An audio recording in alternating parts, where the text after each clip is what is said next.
Hello everyone, इस session में हम सॉल्व करने वाले हैं कुछ और इंटेक्स क्वेश्चंस। जैसे कि आपको पता है कि प्रीवियस कुछ सेशन से हम बात कर रहे हैं इंटेक्स क्वेश्चन की।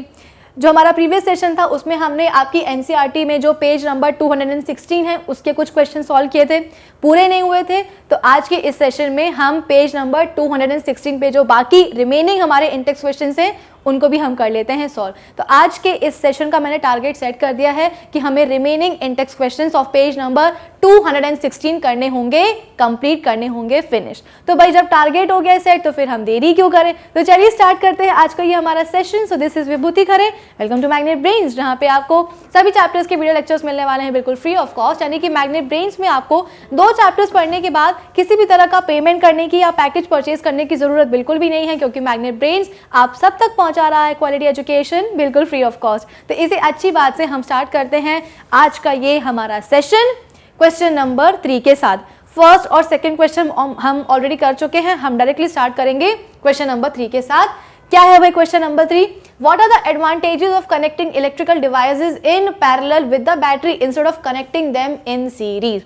मैंने आपको पहले भी बताया था जब हम रेजिस्टर्स का पैरेलल और सीरीज कॉम्बिनेशन पढ़ रहे थे कि हमारे घरों में जो इलेक्ट्रॉनिक डिवाइसेस होते हैं, चाहे वो फ्रिज हो, चाहे वो टेलीविजन हो, चाहे वो बल्ब हो, ट्यूबलाइट हो, फैन हो, सब आपस में कैसे कनेक्टेड होते हैं? पैरेलली कनेक्टेड होते हैं। पैरेलल कॉम्बिनेशन में आपको मिलेंगे, सीरीज में नहीं दिखते हैं। भाई अब सवाल में हमसे पूछा जा रहा है कि ऐसा क्यों नहीं होता, क्यों हम अपने घर में जो इलेक्ट्रॉनिक अप्लायंसेस हैं उनको हम सीरीज में कनेक्ट नहीं कर सकते। तो देखो 2 मेजर डिसएडवांटेजेस हैं सीरीज कॉम्बिनेशन के, जिसके कारण हम अपने घर के इलेक्ट्रॉनिक डिवाइसेस को सीरीज में कनेक्ट नहीं करते हैं। सबसे पहला क्या है कि मैंने आपको पहले भी बताया था कि अगर सीरीज कॉम्बिनेशन में एक भी इलेक्ट्रॉनिक डिवाइस काम करना बंद करेगा ना, तो बाकी भी काम करना बंद कर देंगे।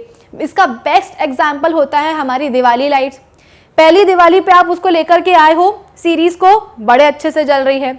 नेक्स्ट दिवाली के लिए उसको रख दिया, जब नेक्स्ट दिवाली पे आप उसको निकालोगे तो आप ये ऑब्जर्व करोगे कि भाई एक बल्ब फ्यूज हुआ था, पूरी की पूरी जो लाइट है ना वो भी ऑफ हो गई, वो भी नहीं जल रही।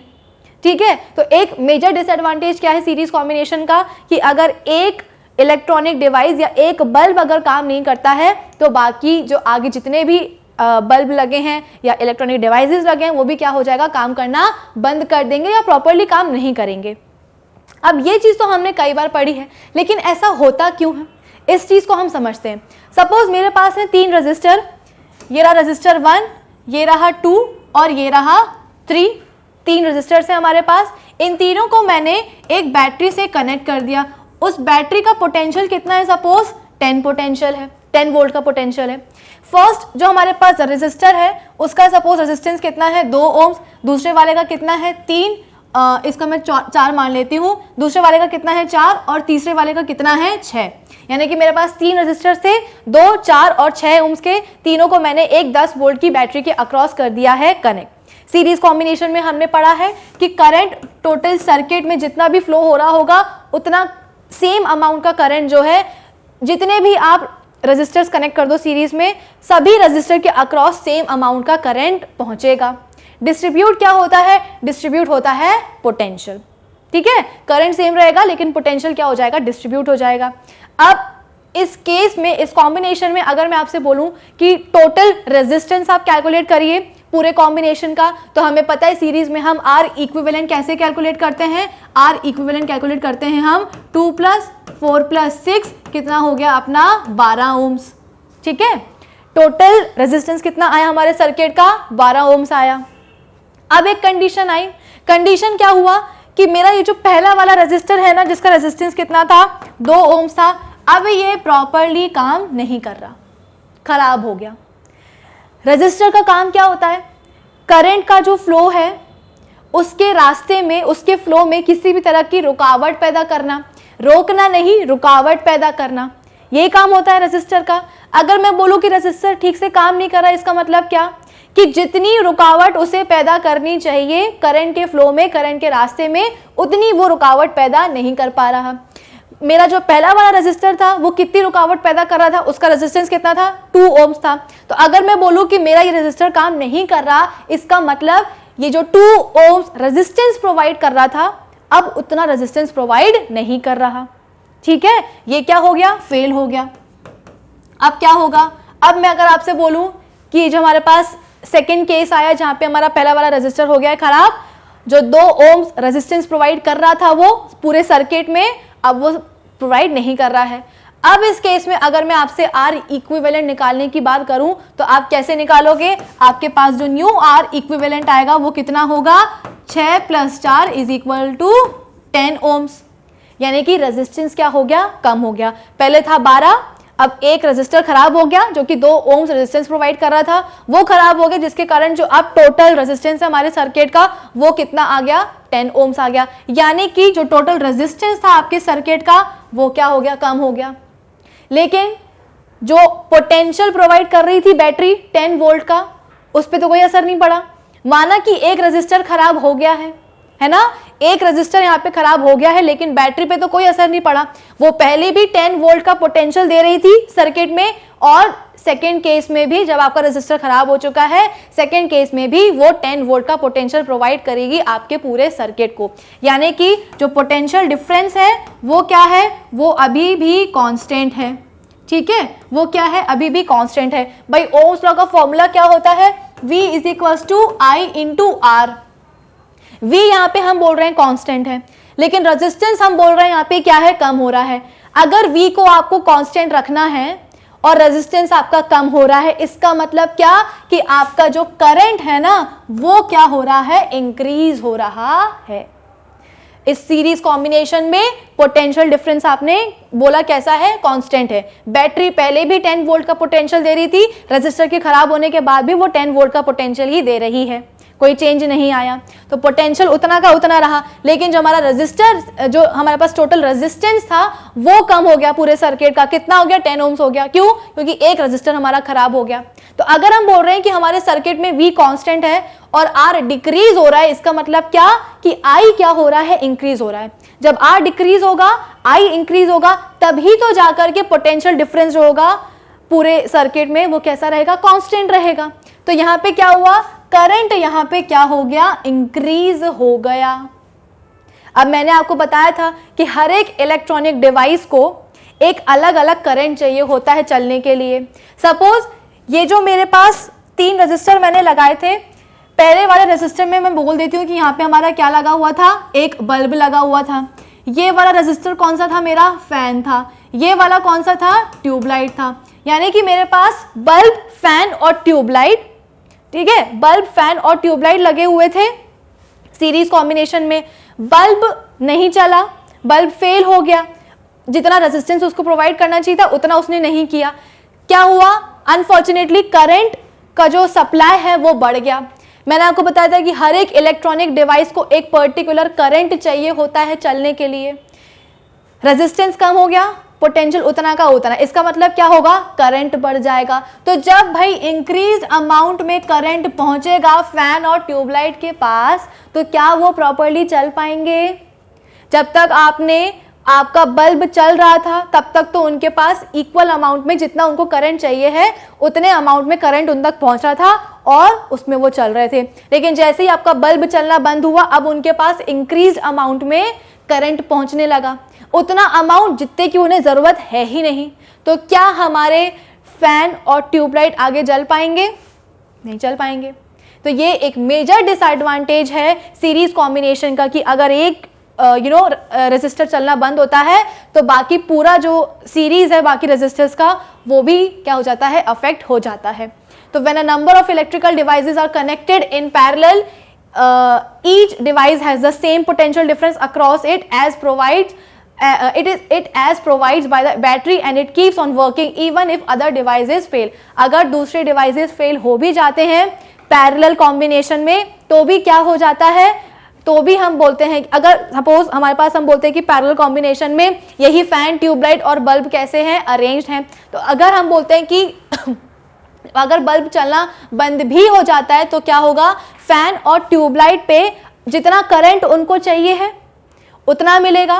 और पोटेंशियल डिफरेंस तो हमें पता ही है कि पैरेलल कॉम्बिनेशन में हर एक रजिस्टर के अक्रॉस जो है सेम पहुंचता है, तो करंट भी उनको जितना चाहिए वो मिल जाएगा और पोटेंशियल डिफरेंस तो उनको मिल ही रहा है। तो अगर एक डिवाइस चलना बंद भी हुआ तो बाकी चलने बंद नहीं होंगे। This is not so in case the devices are connected in series. जब डिवाइसेस सीरीज में कनेक्टेड होती है तभी चीज पॉसिबल नहीं है, because when one device fails the circuit is broken and all devices stop working। अगर एक डिवाइस भी चलना बंद हुआ तो सर्किट ही टूट जाएगा, जिसके कारण बाकी डिवाइसेस भी क्या हो जाते हैं, चलना बंद हो जाते हैं। Parallel circuit is helpful when each devices have different resistance and requires different current for its operation, as in this case the current divides itself through different devices. भाई हमें पता है कि सभी इलेक्ट्रॉनिक डिवाइसेस को अपना अपना करंट चाहिए होता है चलने के लिए। अपना अपना करंट उनको कौन से कॉम्बिनेशन में मिल सकता है, पैरेलल कॉम्बिनेशन में, क्योंकि सीरीज में तो एक जैसा करंट मिलेगा। तो पैरेलल कॉम्बिनेशन में उनको अपना अपना क्या मिलता है, एक करंट मिलता है चलने के लिए, और वही तो उन्हें चाहिए है। तो इसीलिए हम क्या करते हैं, इलेक्ट्रॉनिक डिवाइसेस को कनेक्ट कर देते हैं किसमें, पैरेलल कॉम्बिनेशन में। आई होप ये वाला क्वेश्चन आपको समझ में आया होगा। अब हम बात करते हैं अपने नेक्स्ट क्वेश्चन की, question number 4। How can 3 resistors of resistances 2 ohms, 3 ohms and 6 ohms be connected to give a total resistance of 4 ohms and 1 ohm। यानी कि हमारे पास 3 रेजिस्टर हैं, 2 ओम का है, 3 ओम का है और 6 ओम का है। इन तीनों को हम कैसे कनेक्ट करें कि हमारे पास 2 टोटल रेजिस्टेंस आए। पहला टोटल रेजिस्टेंस कितना है, 4, और दूसरा कितना है, 1। हमने 2 ही कॉम्बिनेशन पढ़े हैं, एक पढ़ा है हमने सीरीज और एक पढ़ा है हमने पैरेलल। तो एक काम करते हैं, इन सभी रेजिस्टर्स को सबसे पहले पैरेलली अरेंज करके देखते हैं, देखेंगे कि भाई कितना रेजिस्टेंस आ रहा है, फिर इसके बाद में इनको हम सीरीज में कंबाइन करके देखेंगे। तो सबसे पहले हम क्या करते हैं, पैरेलल कॉम्बिनेशन इनका बना के देखते हैं। पैरेलल कॉम्बिनेशन भाई इसका कैसे बनेगा, 1/R इक्विवेलेंट कैसे कैलकुलेट करेंगे, क्योंकि पैरेलल कॉम्बिनेशन में हमें पता है कि इंडिविजुअल रेजिस्टर्स जो रेजिस्टेंस ऑफर करते हैं उनका हम रेसिप्रोकल लेते हैं और उस रेसिप्रोकल को हम ऐड करेंगे। तो 1/R इक्विवेलेंट कितना हो जाएगा, 1/2 प्लस 1/3 प्लस 1/6, है ना, ऐसे ही होगा। अब इसका कॉमन फैक्टर लेते हैं, कॉमन फैक्टर कितना आ जाएगा, 2, 3 और 6 का, तो 2 1 = 2, ये नीचे आ जाएगा एज इट इज 3, 2 3 = 6, तो ये कितना आ जाएगा भाई, ये आ जाएगा 3 2 = 6। तो कॉमन फैक्टर इसका कितना आया, 6 आया। 2 में ऐसा क्या मल्टीप्लाई कर दें कि 6 आ जाए, आपको जवाब होना चाहिए 3। 3 में ऐसा क्या मल्टीप्लाई कर दें कि आंसर आ जाए 6, तो आपका जवाब होना चाहिए कितना, 2। 6 में ऐसा क्या मल्टीप्लाई करें कि 6 आ जाए, आपका जवाब होना चाहिए 1। तो ये कितना हो जाएगा, 3 + 2 5, 5 + 1 6, तो 6/6 = 1। तो हमारे पास R इक्विवेलेंट कितना आ गया, 1 आ गया। कब आया, जब हमारे सभी रेजिस्टर्स कैसे कनेक्टेड थे, पैरेलली कनेक्टेड थे। ये चीज आपको आई समझ में। हमारे पास 3 रेजिस्टर्स दिए गए थे, अलग अलग रेजिस्टेंस के, 2 ओम के, 3 ओम का और 6 ओम का।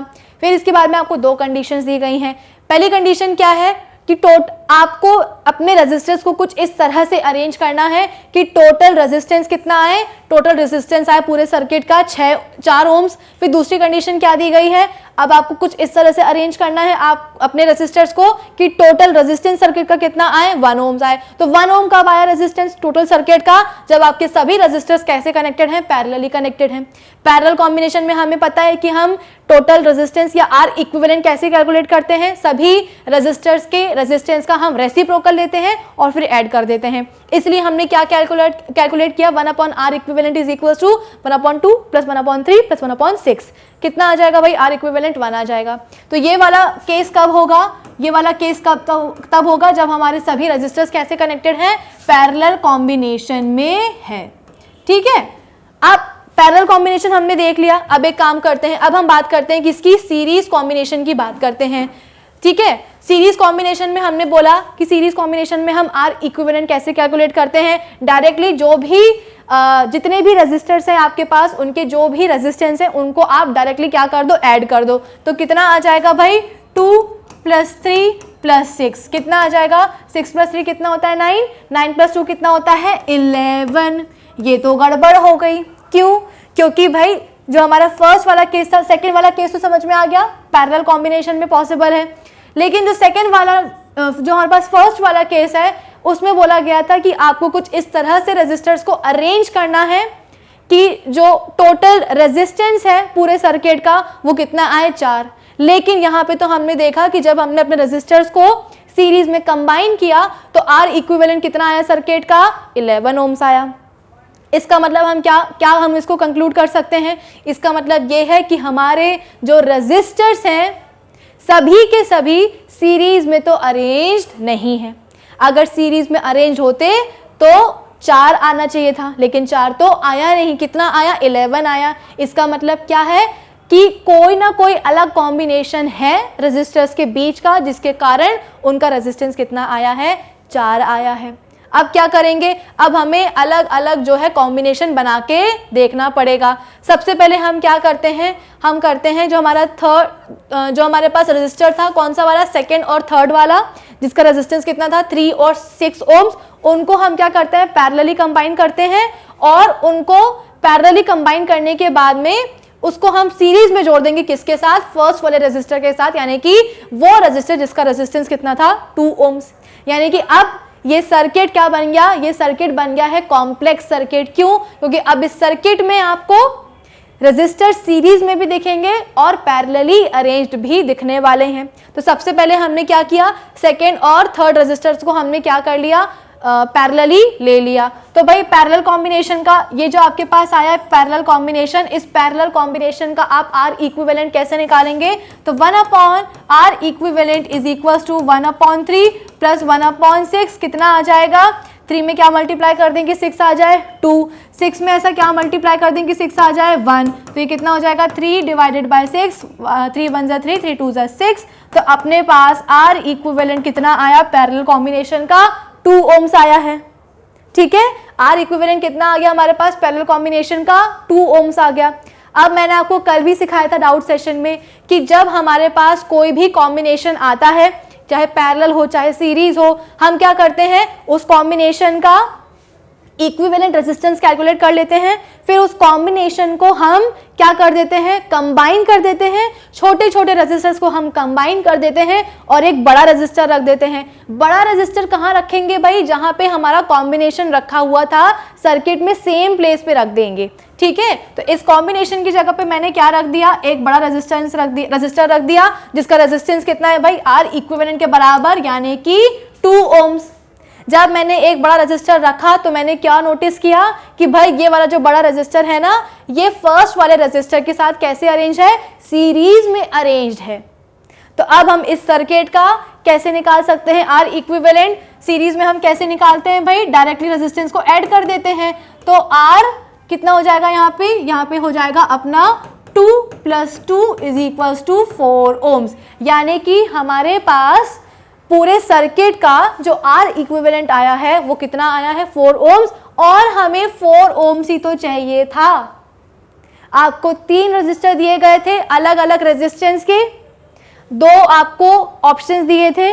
पहला ऑप्शन ये था कि आपको अपने रेजिस्टर्स को कुछ इस तरह से कंबाइन करना है कि टोटल रेजिस्टेंस सर्किट का कितना आए 4 ओम्स आए। फिर सेकेंड वाली कंडीशन क्या थी कि आपको अब अपने रेजिस्टर्स को कुछ इस तरह से अरेंज करना है सर्किट में, कुछ इस तरह से कंबाइन करना है कि टोटल रेजिस्टेंस कितना है सर्किट में 1 ओम्स आए। तो 1 ओम कब पॉसिबल था, जब हमारे सभी रेजिस्टर्स कैसे कनेक्टेड थे, पैरेलली कनेक्टेड थे। लेकिन हमने जब सीरीज कॉम्बिनेशन इनका ट्राई किया तो सीरीज कॉम्बिनेशन में आर इक्विवेलेंट कितना आया 11 आया। इसका मतलब क्या कि डेफिनेटली हमारे सभी रेजिस्टर्स सीरीज में कनेक्टेड नहीं हैं। हमने क्या किया, हमने अपना दिमाग लगाया, हमने सेकेंड और थर्ड वाले रेजिस्टर को जिसका रेजिस्टेंस 3 और 6 ओम्स था उन दोनों को पैरेलली अरेंज कर दिया, और जो हमारे पास फर्स्ट वाला रेजिस्टर था जिसका रेजिस्टेंस कितना है 2 ओम्स, उसको हमने कनेक्ट कर दिया सीरीज में। तो सबसे पहले हमने इस पैरेलल कॉम्बिनेशन का आर इक्विवेलेंट निकाला, कितना आया था इसका 2 ओम्स आया था। इस कॉम्बिनेशन की जगह पे हमने क्या रख दिया, एक बड़ा रेजिस्टर रख दिया। बड़ा रेजिस्टर जिसका आर इक्विवेलेंट कितना है, तो हम बोलते हैं कि 2। अब ये जो बड़ा वाला रेजिस्टर है ये और जो फर्स्ट रेजिस्टर था ये दोनों कैसे आपस में सीरीज में कनेक्टेड हैं। तो सीरीज में हम कैसे निकालते हैं आर इक्विवेलेंट, 2 + 2 कर दिया, आ गया आंसर आपका 4। यानी कि हमारा जो सर्किट था उसमें सेकेंड और थर्ड रेजिस्टर क्या थे, आपस में पैरेलली कनेक्टेड थे और पहले वाले के साथ सीरीज में कनेक्टेड थे। इसीलिए पूरे सर्किट का आर इक्विवेलेंट कितना आया, 4 ओम्स आया। आई होप ये वाला सवाल भी आपको आया होगा समझ में। चलिए अब हम बात करते हैं अपने आज के सेशन के लास्ट क्वेश्चन की, question number 5। What is the highest and the lowest total resistance that can be secured by the combinations of 4 coils of resistance 4 ohms, 8 ohms, 12 ohms and 24 ohms। यानी कि हमारे पास 4 कॉइल्स हैं, चारों coil का resistance कितना है, अलग अलग है, 4 है, 8 है, 12 है, 24 है। अब हमें पूछा जा रहा है कि इन चारों को हमें कुछ इस तरह से कंबाइन करना है, ठीक है, कि जो भी कॉम्बिनेशन आपने बनाया है उससे आपको क्या मिले, एक मिले आपको हाईएस्ट रेजिस्टेंस और एक मिले आपको लोएस्ट रेजिस्टेंस।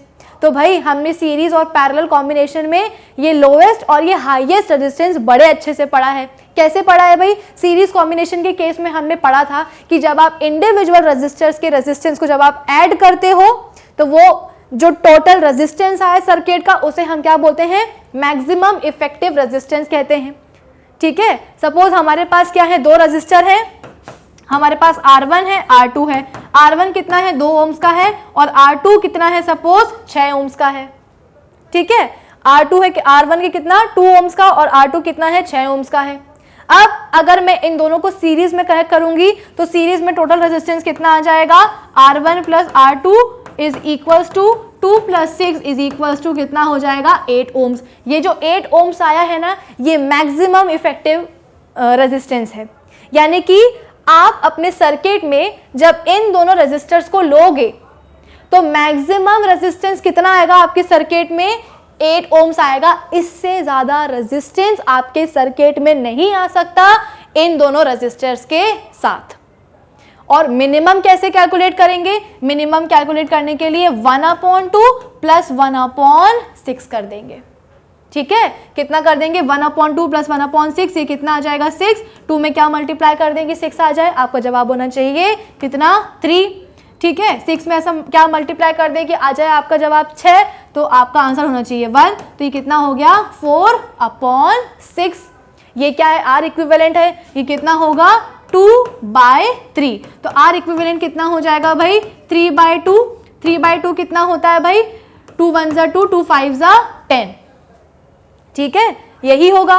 तो जब आपने अपने रेजिस्टर्स को पैरेलली कनेक्ट किया है तो ये जो आपके पास टोटल रेजिस्टेंस आया है सर्किट का, आर इक्विवेलेंट आया है, ये क्या कहलाएगा, ये कहलाता है मिनिमम इफेक्टिव रेजिस्टेंस। यानी कि आपके सर्किट में इससे कम रेजिस्टेंस एग्जिस्ट नहीं करेगा इन दोनों रेजिस्टर्स के साथ। इन दोनों रेजिस्टर्स को अगर आप लोगे किसी सर्किट में सीरीज में तो आपके पास एक मैक्सिमम रेजिस्टेंस आएगा। इसको मैं मैक्सिमम क्यों बोल रही हूं, क्योंकि इससे ज्यादा रेजिस्टेंस आपके सर्किट में इन दोनों रेजिस्टर्स के रेजिस्टेंस के साथ नहीं आ सकता। पैरेलली जब कंबाइन करोगे तो कितना आएगा, मिनिमम इफेक्टिव रेजिस्टेंस आएगा। मिनिमम क्यों बोल रही हूं मैं, क्योंकि इन दोनों रेजिस्टर्स के साथ इससे कम रेजिस्टेंस आपके सर्किट में नहीं आ सकता। अगर ये चीज आपको समझ में आ गई हो तो ये करना तो बड़ा आसान है। हमारे पास 4 अलग अलग रेजिस्टेंस की 4 कॉइल्स दी गई हैं, उनको आपको कुछ इस तरह से कंबाइन करना है कि आपको एक बार मिल जाए हाईएस्ट वैल्यू ऑफ रेजिस्टेंस और एक बार आपको मिल जाए लोवेस्ट वैल्यू। हाईएस्ट आपको कब मिलेगी, जब आपके रेजिस्टर्स या आपकी कॉइल्स कैसे कनेक्टेड होंगे, सीरीज में कनेक्टेड होंगे। तो फटाक से इनको सीरीज में कनेक्ट कर दो, 4 + 8 + 12 + 24 कितना हो जाएगा, 48 ओम्स। तो ये क्या आ गया, ये आ गया अपना हाईएस्ट, या फिर आप इसको क्या बोल सकते हो, आप इसको मैक्सिमम भी बोल सकते हो। मिनिमम कब मिलता है रेजिस्टर्स में, जब आपके रेजिस्टर्स कैसे कनेक्टेड हो, पैरेलल में कनेक्टेड हो। तो फटाक से आप क्या कर दोगे, अब इन सभी कॉइल्स को आप पैरेलली कनेक्ट कर दोगे। पैरेलल कॉम्बिनेशन का आर इक्विवेलेंट कैसे कैलकुलेट करते हो, 1/4 प्लस 1/8 प्लस 1/12 प्लस 1/24 कितना आ जाएगा, आंसर आपका 2 ओम्स। तो जब आपने अलग अलग रेजिस्टेंस की 4 कॉइल्स को सीरीज में कंबाइन किया तो आपके पास हाईएस्ट रेजिस्टेंस आया, कितना आया, 48 ओम्स का आया। जब आपने अपने अलग अलग रेजिस्टेंस की कॉइल्स को पैरेलली अरेंज किया, ठीक है, पैरेलली जब आपने अरेंज किया तो आपके पास लोवेस्ट रेजिस्टेंस आया, कितना आया, 2 ओम्स आया। आई होप ये वाला क्वेश्चन भी आपको हुआ होगा क्लियर। तो भाई आज के इस सेशन के लिए इतना ही। पेज नंबर 216 पे जितने भी सवाल दिए गए थे, इंटेक्स क्वेश्चन दिए गए थे, वो हमने कर लिए हैं सक्सेसफुली कंप्लीट। इस सेशन के लिए इतना ही। अब हम मिलेंगे अपने नेक्स्ट सेशन में। नेक्स्ट सेशन में भी हम बात करेंगे कुछ और इंटेक्स क्वेश्चंस की। तब तक आप क्या करेंगे, हमारी जो ऑफिशियल वेबसाइट है magnetbrains.com, उसे विजिट कर लीजिएगा, जहां पे आपको सभी चैप्टर्स के वीडियो लेक्चर्स मिलने वाले हैं प्लेलिस्ट में। साथ ही साथ सभी टॉपिक्स के वहां पे आपको होंगे नोट्स भी available. So do visit our official website magnetbrains.com. Till then keep learning with Magnet Brains. Thank you for watching.